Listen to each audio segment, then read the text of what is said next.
નમસ્કાર વિદ્યાર્થી મિત્રો, આજે આપણે ધોરણ 11 ને 12 ની સિરીઝ અંતર્ગત એક નવો ફંક્શન લઈને આવ્યા છીએ જેનું નામ છે પર્પઝ. પર્પઝ ફંક્શન એક્ઝામના અંદર, બોર્ડની એક્ઝામના અંદર આપણે જોવા જઈએ તો 11th ની ફાઇનલ એક્ઝામના અંદર જોવા મળે છે. તો એના અંદર આ ખૂબ જ ઇમ્પોર્ટન્ટ એક ફંક્શન છે. ઘણી વખત આ પ્રશ્ન આપણને પર્પઝનો પૂછાય છે. તો આ પર્પઝ ફંક્શનને આપણે સમજવું ખૂબ જ જરૂરી છે. પર્પઝ ફંક્શનનો ઇંગ્લિશના અંદર એમાંથી ગુજરાતી કરીએ આપણે, તેનો અર્થ શું થાય?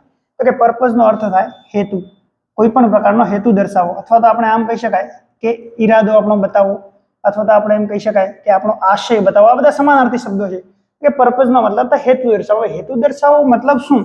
તો કે આપણે કોઈ પણ કાર્ય કરતા હોઈએ, કોઈ પણ ક્રિયા કરતા હોઈએ, તો એ કાર્ય અને ક્રિયા કરવાનો કોઈ આપણો હેતુ હોય છે. જેમ કે આપણે ભણીએ છીએ તો ભણવાનો પણ કોઈક ને કોઈક આપણો હેતુ હશે કે ભાઈ આગળ જઈને આપણે એક સારા નાગરિક બનવું છે, આપણે બોર્ડની પરીક્ષામાં સારા માર્ક્સ લાવવા છે. આવી રીતે એનો કંઈક હેતુ હોય અને હેતુ અનુસાર આપણે કંઈક ને કંઈક ક્રિયા અથવા તો કાર્ય કરતા હોઈએ.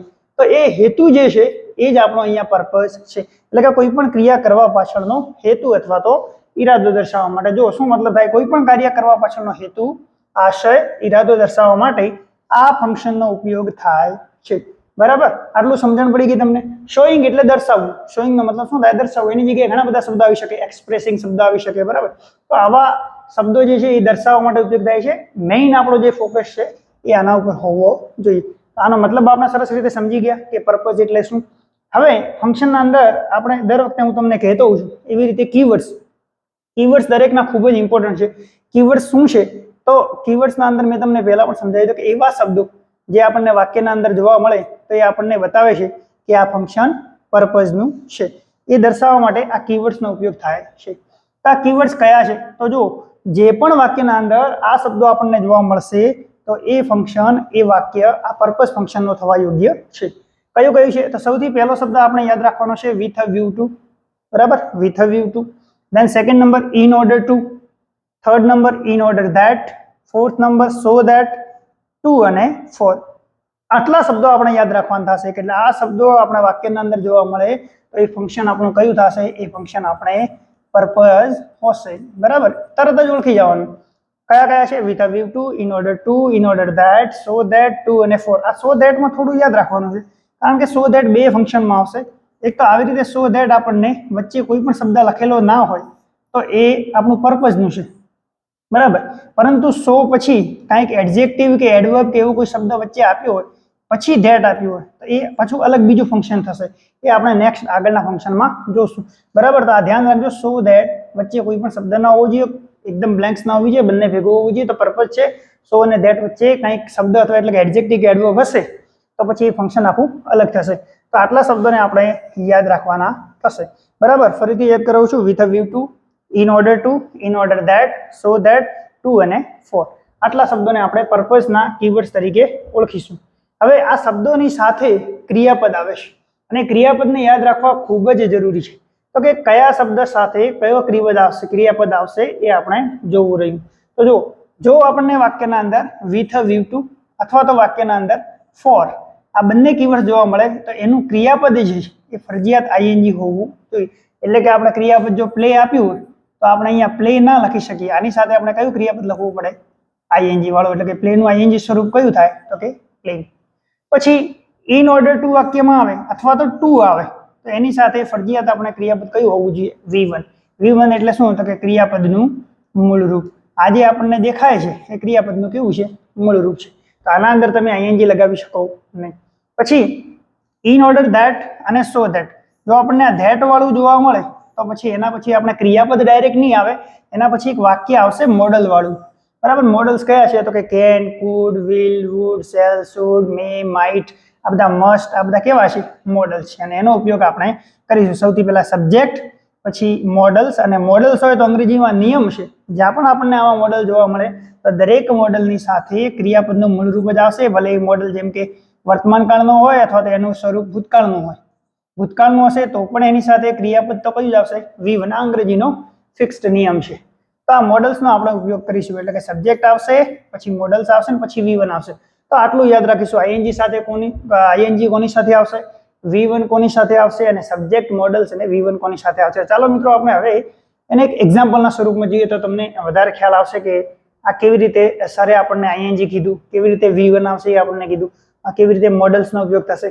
તો જો એક જ વાક્ય મેં અહીંયા લખ્યું છે, એક જ વાક્યને આપણે અલગ અલગ રીતે દર્શાવી શકીએ અંગ્રેજીમાં.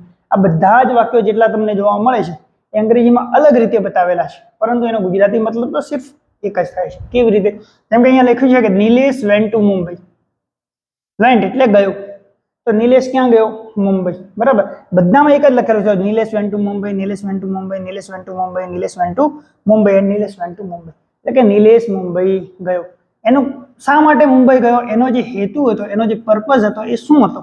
તો કે એનો પર્પઝ હતો અર્નિંગ મની, પૈસા કમાવા માટે. નિલેશ શા માટે મુંબઈ ગયો? પૈસા કમાવા માટે. આ બધા જ વાક્યોમાં આપણે એ જ બતાવ્યું છે કે નિલેશ પૈસા કમાવા માટે મુંબઈ ગયો હતો. બહુ સિમ્પલ.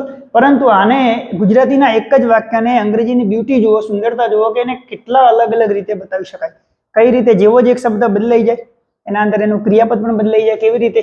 તો જો મિત્રો આપણે સમજાવ્યું હતું મેં તમને હાથ કે ભાઈ કોની સાથે આઈએનજી આવે, કોની સાથે V1 આવે, કે નિલેશ વેન્ટ ટુ મુંબઈ.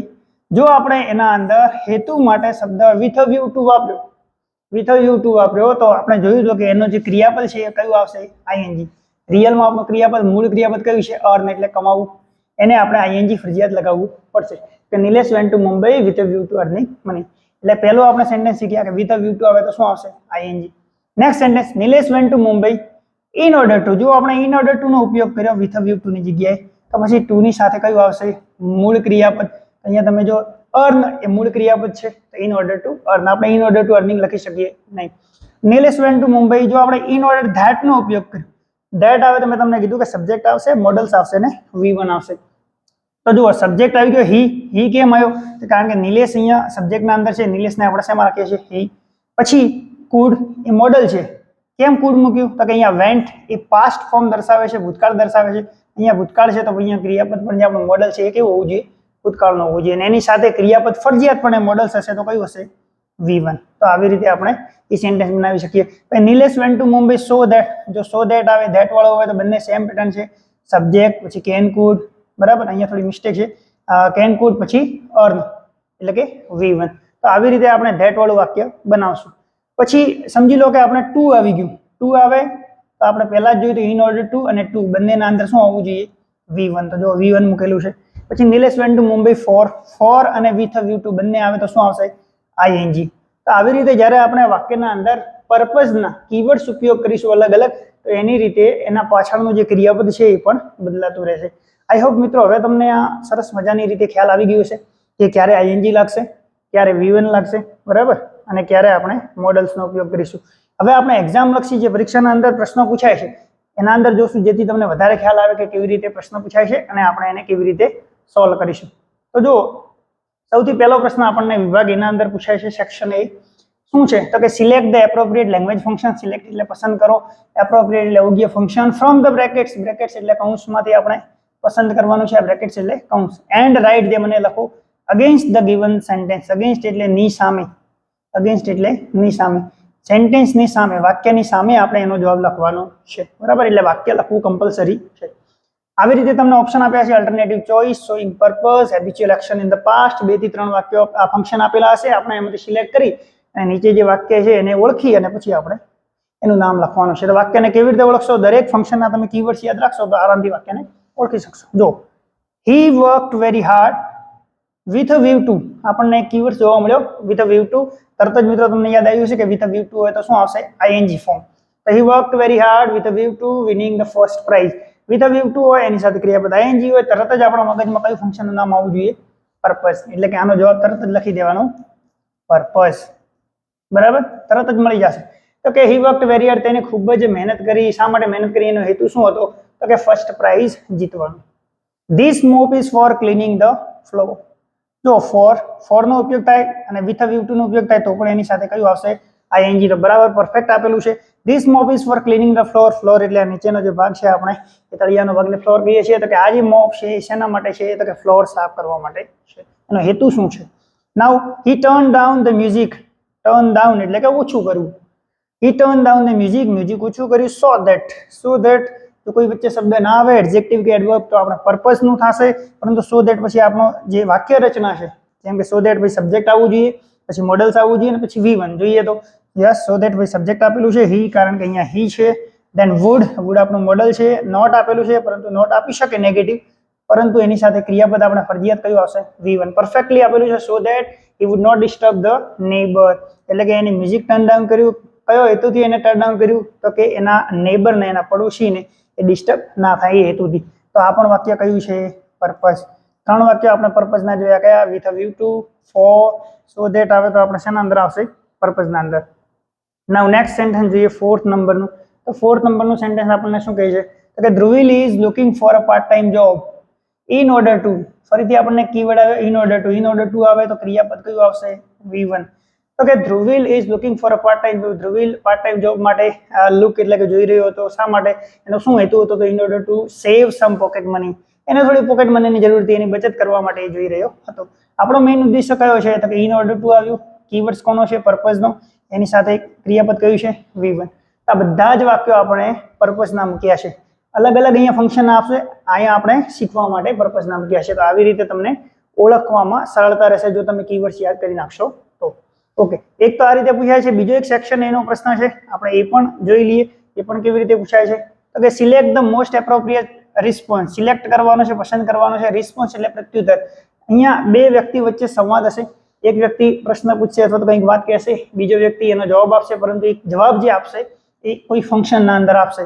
એની નીચે આપણને ABCD એવી રીતે 4 ઓપ્શન આપેલા છે. આપણે 4 ઓપ્શનમાંથી સિલેક્ટ કરી અને એનો જવાબ સિલેક્ટ કરવાનો છે. તો જોઈએ કેવી રીતે છે.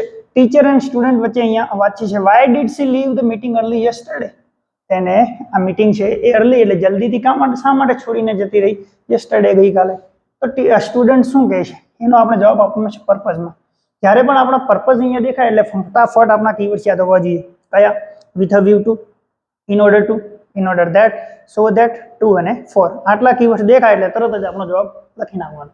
જોઈએ જો number A, she was too early to leave the meeting. ક્યાંય આપણને એવો કોઈ શબ્દ જોવા મળતો નથી. આ આપણું વાક્ય બનશે નહીં. C left the meeting early in order two. આપણને ઇન ઓર્ડર ટુ જોવા મળે છે. ઇન ઓર્ડર ટુ પછી ક્રિયાપદ V1 હોવું જોઈએ. અટેન્ડ, યસ ક્રિયાપદ V1 છે. આ આપણો જવાબ હોઈ શકે અને આપણે ધ્યાનમાં રાખશું. આગળના વાક્યો ફરજિયાત જોઈ લેવા. She left the meeting in spite of his illness. In spite of શબ્દ આના અંદર આવતો નથી, that is wrong. She left the meeting because she was ill. Because પણ આના અંદર આવતું નથી. તો હવે આપણી પાસે માત્ર એક જ ઓપ્શન બચ્યો છે અને ધેટ ઇઝ આન્સર. સો આ આન્સર આપણે અહીંયા લખી શકીએ. આવી રીતે સરળ રીતે તમે પર્પઝ ફંક્શનને ઓળખી શકો છો. તો એક તો આવો પ્રશ્ન પૂછાશે. પછી આપણો એક નેક્સ્ટ ક્વેશ્ચન છે, એ વિભાગ ડી ના અંદર, સેક્શન ડી ના અંદર પૂછાશે. એ કેવો છે તો એ પણ આપણે જોઈ લઈએ. જો એ આપણો ક્વેશ્ચન છે સેક્શન ડી ના અંદર. Complete the sentence. વાક્ય પૂરું કરો. Choosing the correct option. નીચે આપણને ABCD ઓપ્શન આપ્યા છે. એને ઓપ્શનને સિલેક્ટ કરી અને પછી આપણે વાક્ય પૂરું કરવાનું છે. એટલે કે અધૂરું વાક્ય આપેલું છે. અધૂરું વાક્ય જે બીજું બાકી છે એને આપણે ફંક્શનમાં પૂરું કરીશું અને ફંક્શનનું નામ આપણને આપેલું છે. ધોરણ 12 માં આપણને ઓપ્શન આપે છે, 11th ના અંદર ઓપ્શન આપતું નથી. તો ના આપતું તો આપણે શું યાદ રાખવાનું થશે? વાક્ય રચના યાદ રાખવાનું થશે. કઈ વાક્ય રચના? તો કે ભાઈ વિથ અ વ્યૂ ટુ આવે તો ING હોવું જોઈએ, ઇન ઓર્ડર ટુ આવે તો V1 હોવું જોઈએ. એ વાક્ય રચના આપણને યાદ હોવી જોઈએ. અહીંયા આપણા ઓપ્શન માટે ખાલી કીવર્ડ્સ યાદ હશે તો આપણને જવાબ મળી જશે.